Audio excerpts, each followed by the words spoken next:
Hi, everybody. Welcome to NewsNite for Friday, December 16th. Great to have you along. Summit County teen Brogan Rafferty will be tried as an adult, but it's what happened after his hearing in Noble County that has everybody talking. We'll talk about it. City of Cuyahoga Falls looking for some major developments both on its river and on State Road. Will they pay off? And now, finally, Ohio has just one primary. Those stories and more next on NewsNite.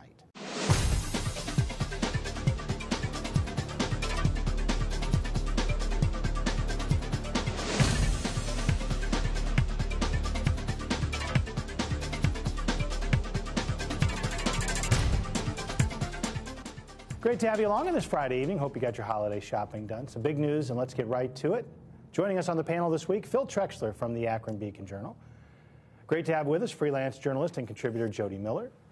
And always great to see Bob Dyer here from the Akron Beacon-Journal. And let's start with where you and I both were yesterday, Phil. That was in Noble County to see Brogan Rafferty, a pretty procedural hearing.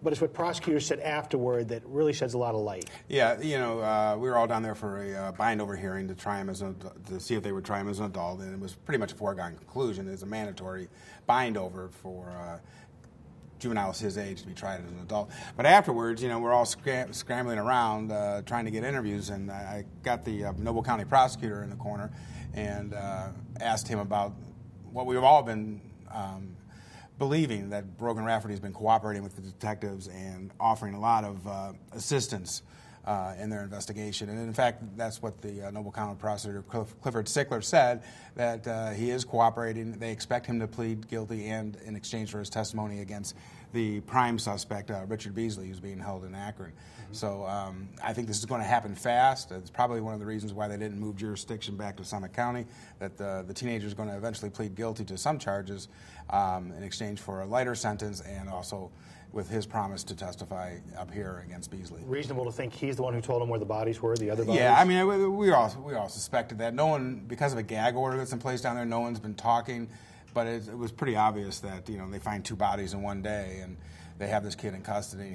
We already knew from day one that he was talking, so that was more evidence of that. And as we suspected, they did confirm yesterday that he is indeed talking, helping, and giving up evidence against his former mentor. Well, I have a question with both of you having been down there. Is this the reason there have been no charges filed as of yet against Beasley here in Summit County? Are they waiting for He's compiling the evidence for his being charges? Held on the warrants that were already out for him, because they don't need to charge him right away, and they continue to build their case. He's not going anywhere. He did 2 long stints in prison as it is. He's a career criminal. What I was really struck by was the baby face of this kid sitting there. Tall kid, slender, probably 200 pounds. But, I mean, he doesn't look like he even shaves yet. And we're not talking about a kid who got wrapped up in one night of a bad decision. These were at least 4 separate incidents in which 3 people were murdered. And it was spread out from August to, you know, October to November, so this was going on for a while. Meanwhile, he's showing up at high school in Stowe every day. Yeah.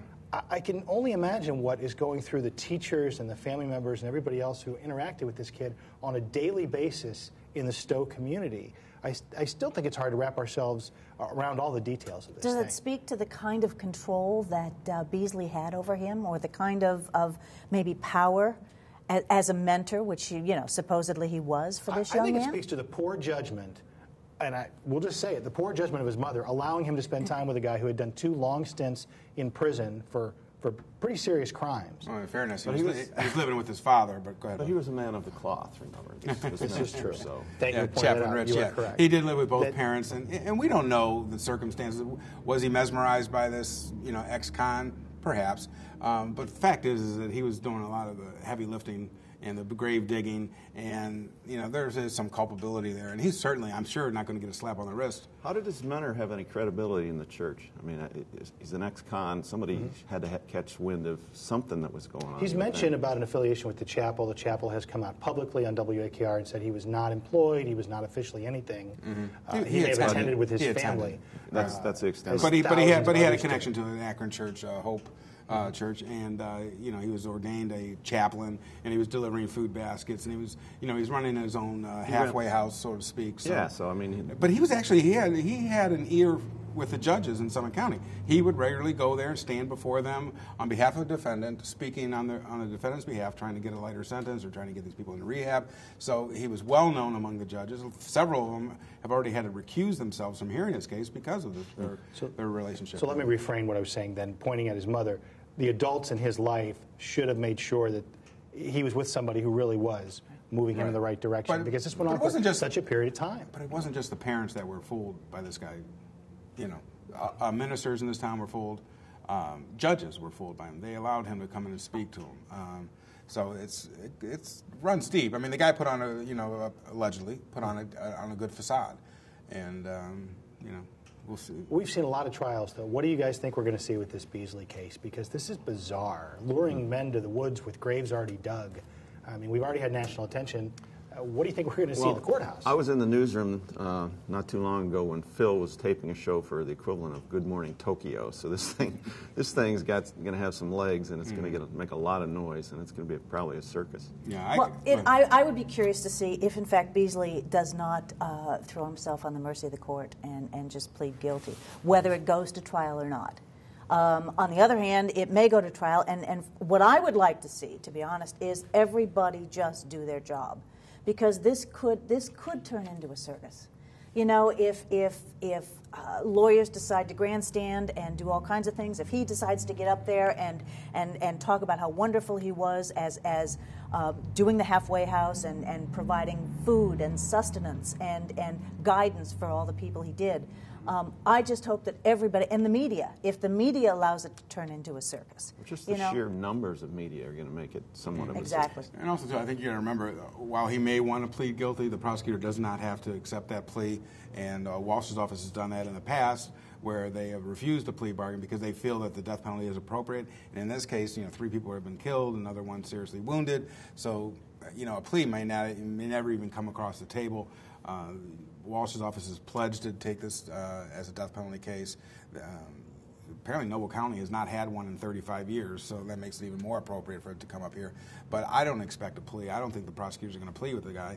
I think you're going to see a trial. I think you're going to see Brogan Rafferty testify. I think you're going to see the survivor who got shot in the elbow. He's going to be probably the star witness because of the fact that he allegedly dined with Beasley and Rafferty prior to being shot and killed. So I think it'll be a great trial, and certainly, while we know a lot of facts, there are certain facts that have yet to come out, and certainly will be one to watch. Yeah, death penalty case. So the next step is Brogan Rafferty pleading guilty in Noble County, then coming up here to talk to the grand jury? Probably, yeah. There's no rush to indict Beasley. You probably won't see that till after the new year. And Rafferty still has to be indicted down there on charges, and then, supposedly a plea will be coming. I mean, those are never guaranteed, but that's what the prosecutor's expecting, a plea on that, and then certainly he'll be transferred up here to testify in the Beasley case. And we'll continue to watch it and certainly weigh in here on this broadcast. But speaking of the courts, things are moving a little faster when it comes to Akron firefighters in the city of Akron. They disagree on what should happen in regards to raises for firefighters, so they're skipping the fact-finder process, going right to arbitration. The city says, hey, we're losing exponentially from the state. The firefighters have any chance for a raise, and can you understand that they would want them after the police officers did get raises? Well, and don't forget, the firefighters have not had a raise since 2009. They, along with a bunch of the 2 other city unions, did not take raises last year, made concessions because of the city's case. And what happened was this time last year, remember, we were all talking, in fact, about the police union, which was in the same situation, which they'd reached an impasse in contract negotiations with the city of Akron, and the union went to a binding arbitration and then to a conciliator, who found and gave them raises. So I think the fire department and the fire department's union is thinking, well, if it was good enough for the police department, maybe it's our turn to see and to roll the dice and see if we can, in fact, get some money. Reasonable argument? It is a reasonable argument in the sense that the economy is a little better this year. The income tax rates are up. Property tax rates, I think, are down. But I think the city is making a little bit more money and has a little bit more revenue coming in. And I think their case is going to be, if it was good enough for the police union, why isn't it good enough for us? But the other factor is the state's going to be taking away money next year. The city gets a lot less money than it has in the past, so you got to factor that in as well. Yeah, I think the firefighters are going to have a good argument, but obviously the city's going to try to fight this all the way down. I remember the anger that we saw with Pasquale when that decision for the policeman came down last year, and I think you're going to see the same type of vigorous battle against the fire union. Well, and don't forget, this is all being played out in light of Senate Bill 5 having been enacted by the legislature this past year in Columbus, having changed or trying to change the arbitration process for public unions, which voters denied. And it's also going to have to do with the city of Akron, I think, has a federal grant that some of the firefighters are under. That grant runs out in July. So again, to go with what you had to say, Bob, not only is the city going to be losing money in terms of local property taxes for their revenue stream, but in 6 months, some of the funds that they are using to pay firefighters now are going to dry up. And I want to talk a little more about our firefighters as we shift this part of the discussion over to NewsNite.net. For more NewsNite content, including extended discussions, full interviews, and the chance to speak your mind about the issues, join us online at NewsNite.net. City of Cuyahoga Falls banking on its future with development of stores along State Road, and now we're hearing about the Cuyahoga River and kayaking. Bob, I can just see you out there with, your life jacket. I'm ready. Going over the Actually, I dams. went down the Yakagani a couple years ago in a raft. It was pretty cool. Yeah. Class 4 rapids, I think. They're talking about class 5 and 4 rapids here, which I got to see that to believe it, ripping through the center of Cuyahoga Falls. But I think it's a cool idea. Those are serious enough where people would drive out of state to go. Oh, yeah. I mean, a lot of people who go to Western Pennsylvania would probably come here if that were really the case. And the interesting thing is if you get down there, they put some new walkways in about 2 years ago. If you get down in there, Route 8 virtually disappears, even right next to the Sheraton. I mean, it seems like a different world. So I think it's a pretty cool idea, although the idea of messing with anything right behind the Sheraton sort of scares me a little bit because that is glorious back there the way it is now. I think it's better for the river and it opens up some possibilities. I think it's a cool plan. It's great for the river. Absolutely great for the river. Look what happened in Kent and Monroe Falls when they took the dams down a couple years ago. I mean, tourism exploded. But what happens is what happens with the river environmentally. It's fabulous. They clean the sediment behind the dams. The water quality improves exponentially. Fish come back. It is something that people like Elaine Marsh and the Friends of the Crooked River have worked for years. So not only is it going to be a boom recreationally, but environmentally, it's a fabulous, fabulous way to go. But what about all the work that the beavers have done over the years? They can go somewhere else, okay? I don't know. They'll be back at it. They're not going to give up that easily. Well, that's fine. Okay. That's fine. But I mean, these are really big dams that have dammed that river up. Obviously, they were put up back in the 1800s. For the hydroelectric power and things of that sort. And we don't need it right now. And if we can clean that river up, and make it flow better, make the water quality better, that's worth everything. I think it's interesting that the businesses and the environmentalists are all, they're all on the same page. They're all in agreement for once. Does that happen? Yeah, that never happens, and certainly it's a win-win, I guess, for Robart there. With all the development they're trying to do out there, this is just another facet of that. They sort of discovered the river about 10 years ago. Yeah. They realized what an asset they had. Right. I mean, you look at cities like San Antonio and Chicago, and people love water, and the Sheraton Suites was about the first thing they did, but they put the pavilion in, and they put in a 2-acre park there, and with real nice walkways, and people love water, and if you can take advantage of it, everybody's happy. Well, and don't forget, Cuyahoga Falls doesn't have to pay for it because the Northeast Ohio Regional Sewer District is going to pay for it. So that's it's a win for them. The best job I ever had before getting into broadcasting, I was a pilot of the Cuyahoga Cruiser, the pontoon boats that go up and down the Cuyahoga River. Worked for the city of Cuyahoga Falls Park and Rec. Captain Eric. I wasn't quite the captain yet, but it was a great job, and people enjoyed it. I'm worried, though, about how much faster now the river will become for those that just want to do recreational boating like that, because it was very still in some spots. But I had a chance to talk to Mayor Robart about this back in March, and he has done some studies, has some incredible photos of what it will look like when the water comes down because it's going faster. But his eyes are also on State Road, as most people are, in the old State Road Shopping Center, which will soon be called Portage Crossing, talking about which stores are going to anchor 20 to 25 stores up there.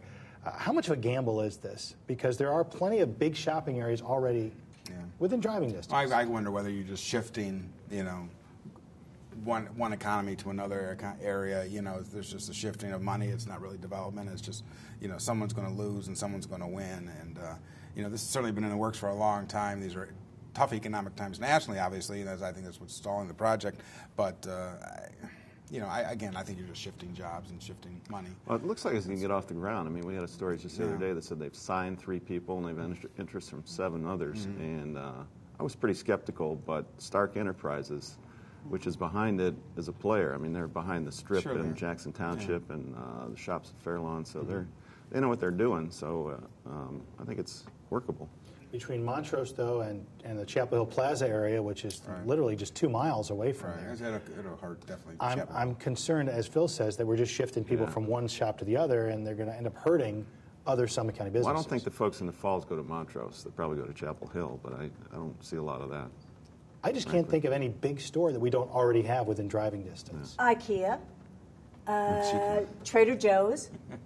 I mean, so you have maybe a scoop? You got a scoop on who's coming in? Barrel. There are a lot of Kohl's.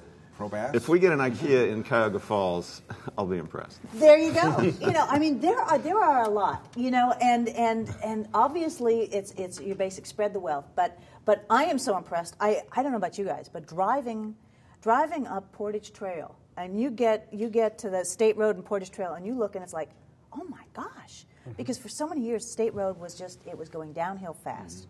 And now to have the vision of Stark, to be able to come in and do something like this, I think it's going to be a boon to the whole area. I have heard, obviously, some dissension, though, about the traffic pattern that's going to go there when they're going to shift it from 2 lanes to 1. It's already congested with the 2 lanes when you're passing through that area on Portage Trail, and you're going to shift it to 1, and that's going to be It'll be a mess. Yeah, it is. I don't know if that's a great decision. You mentioned Kohl's, and there are moms everywhere in Summit County rejoicing. I think that's the one that I hear about the most, people going, I wish we had a Kohl's. Yeah.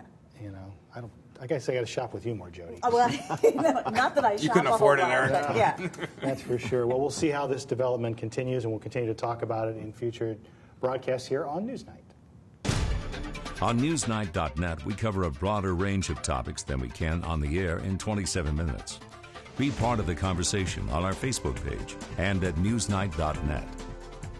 And then there was one primary instead of 2. The state legislature voting this week to have 1 primary in March. And that means the presidential commercials, big picture, are going to be hitting Ohio a lot sooner than we thought. But I'm wondering what this is going to mean to so many of the races we're watching, other than saving the state a lot of money. Well, and that's the main point. It's going to save the state $15 million, which I think was the impetus behind making everybody move as fast as they could to try to resolve this controversy that had developed over the redistricting map. So, yes, with 1 primary, we do save $15 million. And what it does with the March 6th is now you can refile, if I'm not mistaken, and because the filing date is going to be December 30th. So you can refile, but yeah, we're going to be subject to a lot of commercials for the presidential race, obviously earlier rather than later. What I found interesting was, of course, that part of the 1 primary deal was they recrafted to a degree the map, the district map, their redistricting map. And while it still favors, 12 of the districts still favor Republicans and 4 favor Democrats, the part that was interesting to me was that they're going to form a task force to make recommendations about how, in fact, to handle redistricting when it comes up in 10 years. Those always go well. Oh, yes, yeah. The interesting thing was, of course, it was to impanel the task force. There was nothing about following the recommendations of the task force, implementing what their decisions were, which will probably never happen, which is why there is still a movement afoot in the state of Ohio by the League of Women Voters and a couple of political action kind of groups to find out whether, in fact, we can change this. Because it's just, we have a state that partisan-wise, politically-wise, it's pretty well split down the middle. It's usually 50% Democratic, 50% Republican, and to have it skewed in either party's favor is just not fair to voters. Well, it goes back and forth every 10 years. Yes, the it good does. news is if they can get some kind of committee going that takes it seriously, 10 years from now, nobody knows who's going to be running the show. So if they could develop some rules now, not knowing who's going to be in charge, it seems to me it's make a lot more sense. It does make a lot of sense. It But does now make- they have to do and it. that's why it won't be done. Because the team that's winning obviously wants to control the action, and that's I think that's going to continue. I very pessimistic about any compromise being reached here and any kind of anything of fruition coming from the task force. But now's the exactly. time. But it may have to come from voters. It may have to come from a group that is willing to go out, get petitions signed, and put it on the ballot. Yeah. because Now's voters, the time to address it. Exactly. When we've had But this your kind of average citizens situation. aren't going to do that. It's going to be some political action committee who goes out there and doing it with some sort of affiliation with some political group, and it's But what it's did gonna be we in business as Akron usual. do to deserve this? Because 10 years ago, we went into the redistricting with one congressperson representing Summit County. Then we got cut into thirds. Now we're getting cut into fourths. Exactly. And Akron, wouldn't you agree, is too big of a community to be divided that way? Yeah. No question about it. And that's what this map did. The new map literally took some of those separated communities into consideration and combined some of them. Rather than having districts like Akron now, where there are 4 representatives who are going to, represent us, they were able to put them all together. There, of course, is the argument that Akron will be well served because we'll have 4 people representing us. But that's not an argument I really agree with. I think that's tough to say that Tim Ryan, who's a Youngstown guy, is that Akron's going to be high. Not that he doesn't care, but he only has a slice of Akron. Marcia don't think he Fudge cares a lot has a slice of about Akron. Right. Steve LaTourette has a little piece. A little piece of, and now it'll be Jim Renacci or Betty Sutton having a little piece in the southern part. I think it's going to be hard to get their attention in ways that people. Who does Don Pasquale call when he needs help out there? Hopefully all 4 of them.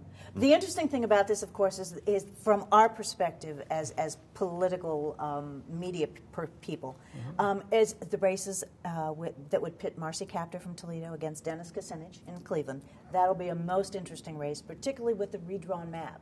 Because when they did redraw it, they put, I think it was like 50,000 more voters who are from Marcy Kaptur's district in that particular district.